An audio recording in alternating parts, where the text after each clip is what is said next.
Hello, I'm now going to go through the apprentice webinar questions that we discussed on the 11th of February. This is, if you like, a re-recording of those questions, and I'll go through it in the order that I did on that evening.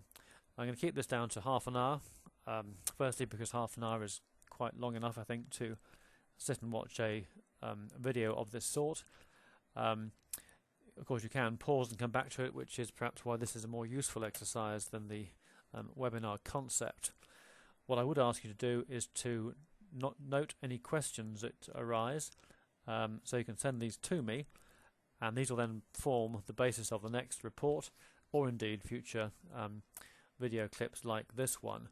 At this point, we're trying to find the best format to give you the information that you want and need in a way that's convenient and useful for all of us. So, going through the various items, the first one is the trade of the 8th of January. I've had no feedback on the video clip that I sent you. I do realise now that the clip was truncated to about 4 minutes. I've just uploaded it, and you should now have the full clip of about 11 minutes. So please, if you would be so kind as to watch that, and then let me have your feedback on it. Point 2 is the trade on the 5th of February, where I recommended the 100-100 FTSE tunnel bet. Now for this, I'm going to look at the chart. Okay, if we look at this chart of FTSE, the hourly chart. This is a 10-4 system. We had this kilo here, which came about when the Fed cut the cut rates at an emergency meeting. Now you'll see from here we've had an A, B, C, then an A, B, C, and then a C. Okay, so that's a fairly clear A wave. It's a fairly clear B wave, and a rather truncated C wave. Okay, now the key aspects of this pattern, the A wave is very well defined. That's A. The B wave is also very well defined. Clear A, B, C. You got this double bottom here with a fail break here, bisignal. The C wave here is not. I mean, firstly, it's subnormal in terms of time. I mean, this A wave lasted 1, 2, 3, 4 days. We then got 1, 2, 3, 4, 5 days B wave, and only got like 1 or 2 days, 2 sessions really, one full and 2 half sessions. Nevertheless, it does look like I thought probably it was a part of a C wave, in fact, not the whole C wave. But having seen this peak, we would expect to see a decline to correct this at least.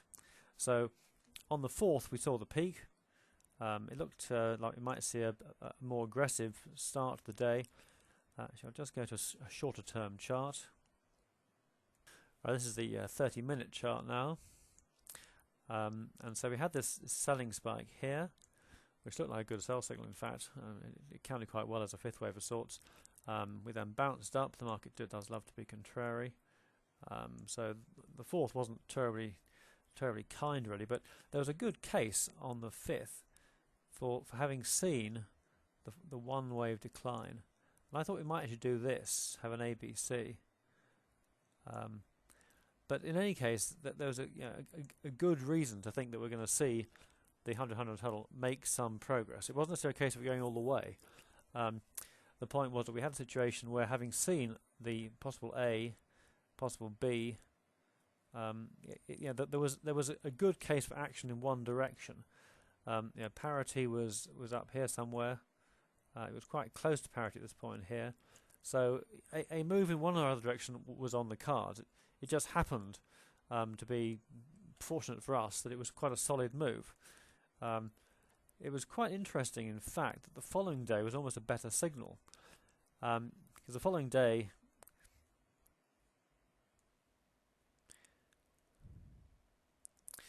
we had this 1, 2. So, and then of course it was a 3-way that was so good for our trade. Then we had another 1. So there was a good case of seeing the 5th wave come in on the 5th when I recommend the trade again. But in fact, we did it around and saw a sort of rather confused fourth wave there. So it's 1, 2, 3, 4, and then we've got the 5 down here. It's all become a bit confused here. We're now getting up quite nicely, in fact. But I don't want to get sidetracked at this point in time. But the key point on the 5th was really was buying the tunnel, selling the tunnel at a point where it was quite a high price bet, so we could sell at a high price. There was a good case for seeing movement away from parity. I expected us to see a good profit because of such a move. In the event, it went all the way, and it was very quick about it as well. I mean, we had this very nice sharp decline here, which of course happens every now and then. And when we're short of tunnels and we get that kind of move, it's heaven. Okay, so we've covered the first point, the trade of the 8th of January. We've covered the 5th of February, and we've taken 6 minutes so far. So we're now going on to question 1. I'll call this A1 actually, just to make it rest a bit clearer. How do you read the markets to predict movements up, down in excess of 100 to 150 points? Are there clear signals, or is it experience? There are two reasons where or two situations where I'm looking for fast action. The easiest to understand in many ways is options expiry. Options expire on the 3rd Friday of each month. Now, the major players, I'm talking about banks here, institutions, tend to sell options. They either sell options because they make a market in options, so people come along and buy options, and the banks, etc., sell the options. So they're sellers at that point, but also they sell for their own book. These players can move the market to an extent, and as we near expiry, they're looking for a certain expiry level, which will give them the maximum profit. Now, this is a hypothesis, but it fits in fairly well with what happens in the marketplace. So what you see is, the market trading in fairly narrow boundaries in those 2-week periods, and you see the market then bursting out of the boundaries after expiry. The best example of this is the 87 crash, which happened immediately after expiry. But we can actually look at an example now, which I'll do. We'll just have a quick look at the chart again. Right, this is the hourly chart of FTSE. I've taken this back to the 21st of January, which is the expiry day, the 3rd Friday in January. And you'll see, in fact, that it's quite interesting in a way, but on the last few sessions, you got this very tight range, which is a pretty good illustration in a way of what I'm talking about. I mean, in fact, the week before, you haven't got a huge amount of action. I mean, compared to the action we've seen over the last few weeks, that was pretty tame. I mean, okay, it's actually the range is about 300 points, so it's not that tame. And in fact, the range here is pretty healthy. But compared to what we've been seeing recently, that's quite a narrow range. And so immediately after expiry comes in around here. It comes in about between 10:30 and 11. You see the market just plunge down.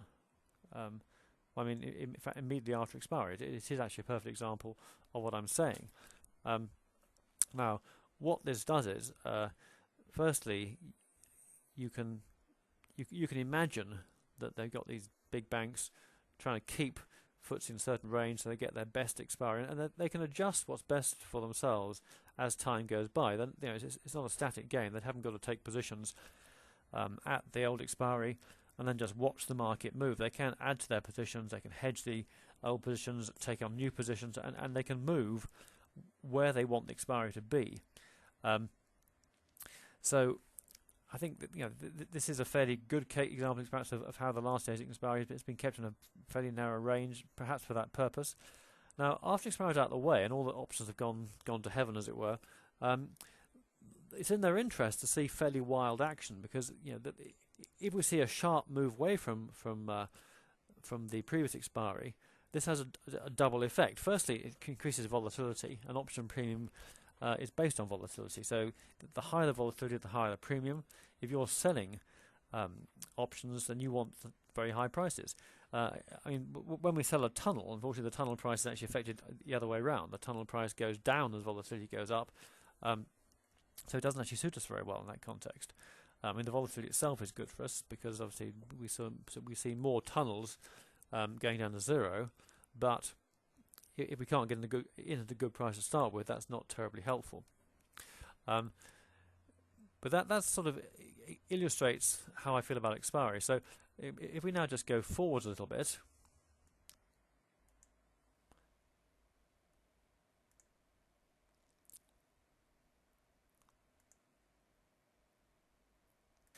I come back to the question. We've now covered the question of expiry. The second way I have of looking to predict sharp moves is Elliott wave theory, and in particular third waves. If we have a third wave, then we know that it's generally the strongest. So we have a pattern whereby we have an Elliott third wave decline coming in at a time just after expiry. That's when we expect the fastest action, and the 87 crash was just that. I'll just quickly have a look at the chart again to see if we can see a combination of the two. Okay, well here's expiry again, just about here, and it looks more like we're seeing a fifth wave decline here. In fact, still very sharp, of course, but you know, we've got the 1, 2, 3, 4, 5 sort of thing. We've got the anyway. So that's an example of a fifth wave after expiry. So a third wave after expiry will be dramatically faster. But the idea is to look for either of those two. Either one of those is a good indication. With expiry, sometimes you don't know which direction it might come in. So yeah, with Elliott, at least you do have that. It does give you direction, but with expiry, you just know to expect that then there's a good case for fast action. It doesn't always happen that way, of course. We never get that luxury. Okay, that answers question 1. Question 2: what chart time frames are best to follow the market? Daily, weekly, monthly? It depends what you're doing. It's a very important point that you need to find your own approach that works for you. And this sort of question, in fact, quite a lot of the questions that you asked fall into the same category. You know, this is how you personalize your trading. There's no obvious or there's no simple answer.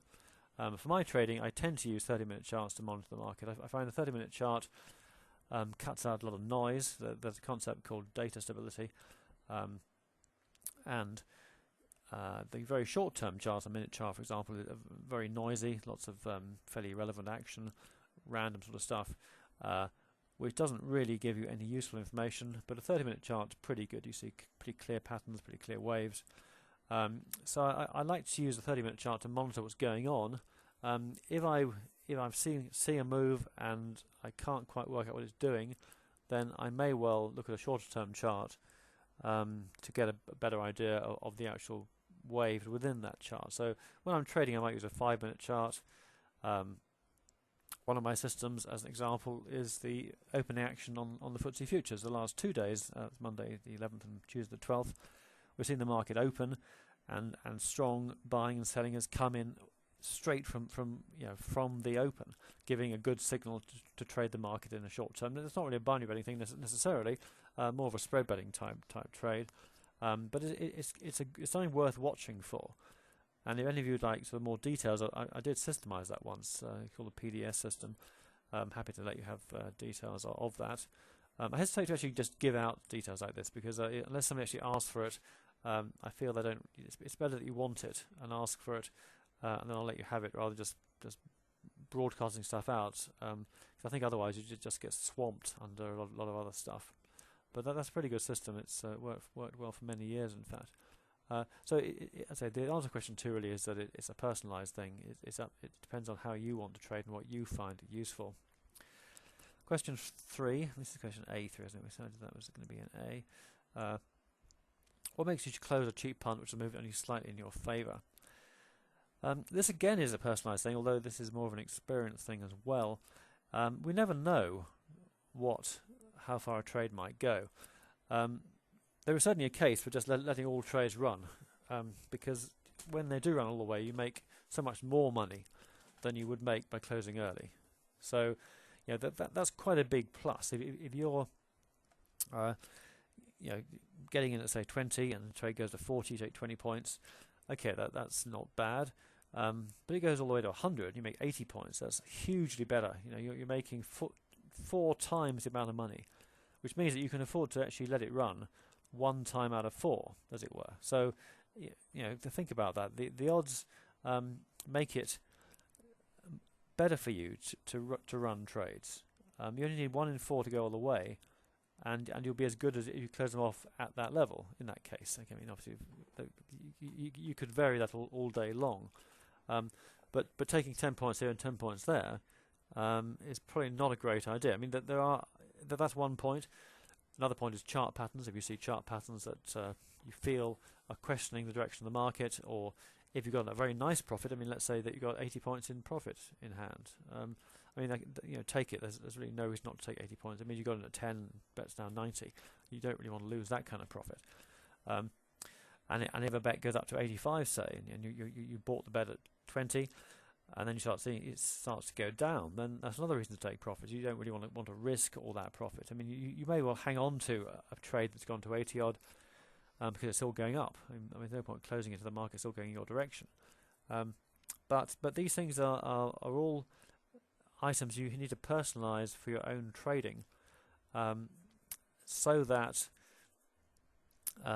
you develop your own style.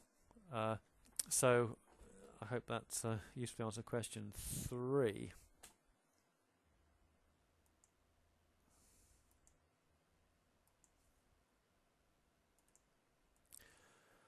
Right, so question 5. How can we train our minds to understand the high-impact news items that hit the market? For example, Friday's non-farm payrolls. I don't think you need to understand the news that much. I'm not sure the market understands the news that much. Personally, I only really classify the news as good or bad. And even that, I don't really pay too much attention to the news, because it's what happens that interests me. I mean, the trade we did a few days ago when the US interest rate announcement came out, I think just at the end of January, I got the news totally wrong. I thought they wouldn't cut rates because it would show a degree of panic. I thought, I still do, in fact, and they did. Now, the market went up on the news, but as I said in the lunchtime trader report that day, it then promptly collapsed again. This is, I think, this shows a certain contempt for the news by the market. I don't think news drives the market. I think the market almost drives the news. It's quite strange, really, but there are times when the Elliott wave pattern is such that it leads to a firm conclusion we're going to go up or down. The news comes out, the market then goes up or down as per the Elliott wave pattern. And I think that Elliott taps into the psychology of the market in that way, and that's why that happens. So, on the one hand, I wouldn't discourage you from researching the news and becoming an expert on the news. I don't think there are many. I could be wrong here, but I don't think there are a huge number of trained economists who are waiting poised at their screen as the news comes out. I'm sure there are a few, but I think what happens is that the market starts to move. Perhaps it starts to move because the bigger boys start trading, and they start buying the market, say, and everybody else follows on. It's really there isn't really no time to read the news, even, and often it's then reinterpreted again. I think that's just sticking the tail on the donkey. I don't think the news is reinterpreted. Just the market went too far, or maybe it was pushed too far, so it comes back down again. The key thing is a trading function, and we did pretty well on the day of the news. Although I got the news totally wrong, the best bet to go for that day was in fact the cheap bet. Now, this I think is an important point. The two bets I was looking at were on Wall Street were the high to be plus 200 points or more, or the low to be minus 200 points or more. Now, I recommended both bets. One, as I recall, was about 20 odd, maybe even 30. That was the low, because the Dow was down at the time, and the high was less than 10, I think. Now, the high was the winner. That was the bet that went all the way to 100. And I think there's a lot to be said for going for the price. forget the news. Just go for the low price bet, because you make a lot more money on that bet. The odds. I would say the odds are evenly balanced of getting up or down depending on the news. In fact, everybody thought the news was going to be that they would cut rates. So you could even say that the bet for the high to be over 200 points was actually the higher probability bet, because we were told, I think there were certain reports that tell you that the market was 75% certain that they would cut rates. So if you accept that, then you would have said, well, it's going to go up then. Therefore, the high probability bet is the Wall Street high, high to be 200 plus, and you'd have been amazed to find that bet was less than 10. And that is a better way of approaching it, I think, than worrying about the news too much. But worrying about the news is a very valid approach, and it's certainly something that I would suggest you research. But it probably means a lot of research, reading books on economics, maybe studying the thing thoroughly, and it comes a bit down to focus. I mentioned focus at the retreat. It's there's only so many hours in a day. You want to direct your focus to what you're going to find useful. I have never had a great inclination to study the news in great detail, but that's just me. It doesn't mean I'm saying that. I'm not saying that's a good thing to do. If you want to study the news and it's something that you like to do particularly, then I would encourage you to do it. There may be gold mines in that news. It's a personality thing, but I hope that answer is useful to you. Okay, that takes on to B. I haven't quite finished A5. Okay, so there's one other point. This makes me feel that my sentiment and the markets are in different directions. Yeah, that's pretty much always the case. What the market does is it's like a huge sort of beacon. I mean, there were the sirens in Greece who used to sing and lure ship sailors onto the rocks, and the market's a bit like that. It does sing the loudest at its extremes. As the market goes up and up and up, everybody's dragged into the market because of this beautiful song it's singing, and they buy the market, and that's when it reverses, when everybody has bought. Similarly, when it goes down, it's singing a song of panic, and people panic and sell at the wrong time. So yes, your sentiment is almost bound to be at a different direction. It's one of the things a trader has to learn, is to try and get away from that, which is why I think charts are quite useful. I mean, if you're studying charts, then it tends to take some of the emotion out of it. It's one of the problems actually with selling options. If you sell or write options, which is what I've done for many, many years, you do put yourself in a position where you're driven to buy the highs and sell the lows as you try and hedge your positions. But the psychological point is the more important one, really. So we're now going to B1.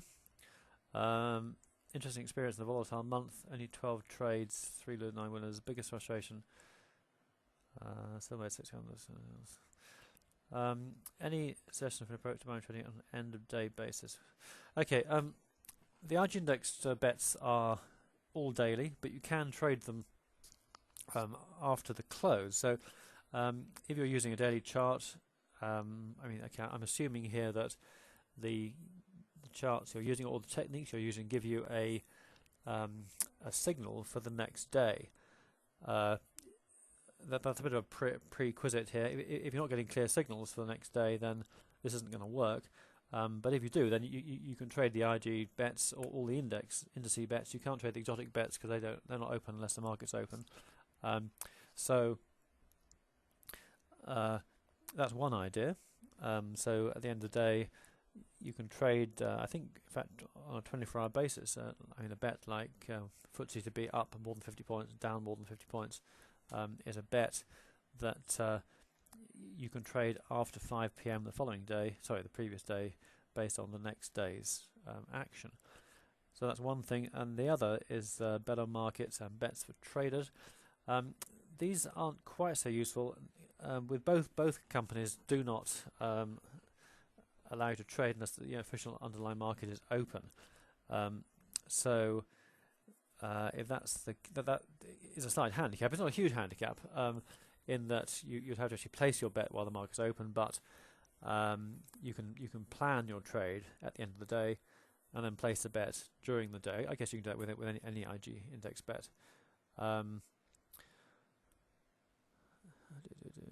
Yes, I mean, in fact, the effective intraday trading bit, if you look for bets that go all the way, I mean, if you specialise in looking for bets that will only go all the way and don't try and trade intraday, then that's another aspect here. So all you have to do is place your bet, which you can do with a PDA. But by the way, I'm very happy to have conversations. I'm not trying to bar people from talking to me. And obviously, it can become a problem if I have 20 people all wanting to spend 10 minutes talking to me. Obviously, I won't have much time to ever do anything else, which would be a slight problem. But I've got no problem at all with the occasional quick conversation. So if there are points that you think would be covered better by doing that, then that is something I'm quite happy about. Okay, we're going to C. After the fifth wave at Elliott, do we always trade the opposite direction to the movement? Yes, pretty much. I mean, if we're sure we've seen the fifth wave, then the market will tend to reverse. It may be a corrective move, and often a fifth wave is followed by a correction, and then the main trend will resume again. So, there is the concern that the move may not be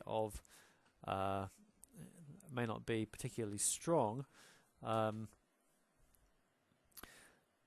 which of course is important. We don't really want to trade feeble moves, but having seen 5 waves, we'd expect to move in the opposite direction. I think that probably covers that one. C2, what is the significance of a spike? A spike just shows rejection. It shows the market rejecting a certain price level. It's significant because if the market does that once, it may well do it again. If we see a solid spike, let me just switch to the chart here. We have this spike here, okay, fairly major spike. The market goes up, and of course that was quite a good signal, really. Well, it was a good signal, and we see these quite a lot. It is just. I mean, there are two aspects of the spike. We have the low, of course, the extreme of the spike, and that's a pretty safe place to put your stops. I mean, okay, this spike isn't that useful in this sense. We're looking at hourly chart here, in that the distance between the spike and the sort of body here, as it were, is about 200 points, which is quite a long way to put a stop. But obviously, if you get in here, if you happen to buy, if you were following the market closely, and you see the market start to move away from a spike, then that's a buy signal. So if you get in 30 points away from that low, you wouldn't, of course, know it's such a big spike at that point, but you will see the fast action, and that may be enough to encourage you to take the trade. I mean, you can build an entire system around that sort of thing. It's something I touched on earlier. With the opening action on FTSE, if you at that time of day, or any time of day really. I mean, in this case, it may have been just a reaction to the news. I think there was news on that was probably the interest rate cut. It was bound to be, in fact. So there would have been probably little action. There'd probably just be a huge, great rush up. But spikes show the market rejecting price. If they reject it once, they may well reject it again. Okay, I want to get to where we got to on the webinar on Monday. So we've got 4 more questions, which I'll go through quite quickly because I want to try and get this to half an hour. Question 3, what advantage is to use intraday chart rather than a daily chart?